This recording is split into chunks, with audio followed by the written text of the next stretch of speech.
आगोलनि सासे दावबायारिनि बाथ्रा बियो सानसेखालि गावनि गरायखौ लानानै गोबां जायगा गिदिङै दखरसे फिसा गामिनि फांसे जायराब दंफांनि सिङाव बियो बिराद मेंगिनाय मोननानै जिरायबाय आरो दसे सम जिरायनाय लोगो लोगो बियो उन्दुनोबो ओंखारबाय आरो बे दंफांनि गुदियावनो बियो उन्दुलांबाय। दाना बे उन्दुलांनाय समावनो बिनि गराया गोमानानै थाबाय, माने बै फिसा गामिनि सोरबा सासेया खावनानै लांबाय। ओमफ्राय बियो 1 घन्टासोनि उनाव सिरि मोनबाय, सोरगिदिं नायबाय, गावनि गराया गैला, बिराद दुखु नांबाय, रागा जोंबाय, राहा गोथे जानानै बियो बे सेरनि गामियाव थांबाय। ओमफ्राय बिराद हरसिख्राव बुंहैबाय आरो आंनि गरायखौ जाय खावदों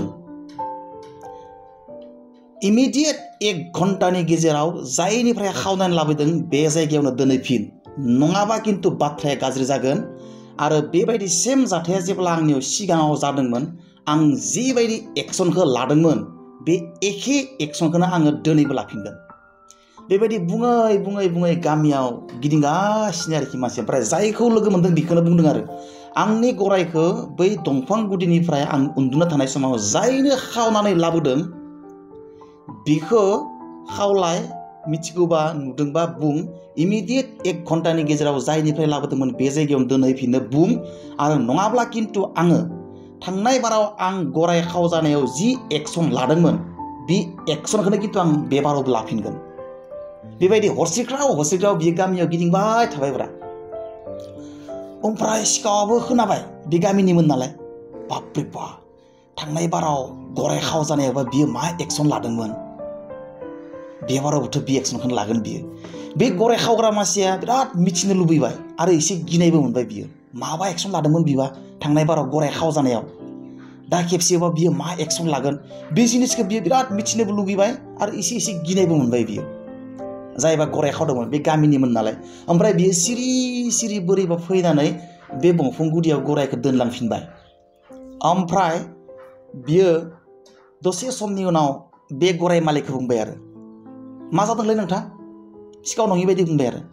ओमफ्राय बियो बुंलायबाय आरो आंनि गरायखौ जाय खावदों बे गरायखौ जुदि 1 घन्टानि गेजेराव दंफां गुदियाव दोनहैफिनाब्ला आं थांनाय बाराव आंनि गराय खावजानायाव आं जि एक्सन लादोंमोन आं बे बाराव लागोन। किन्तु सोरबा खावदोंब्ला, खावनायखौ नुदोंब्ला खोन्थानानै हर माख्रै गोख्रै।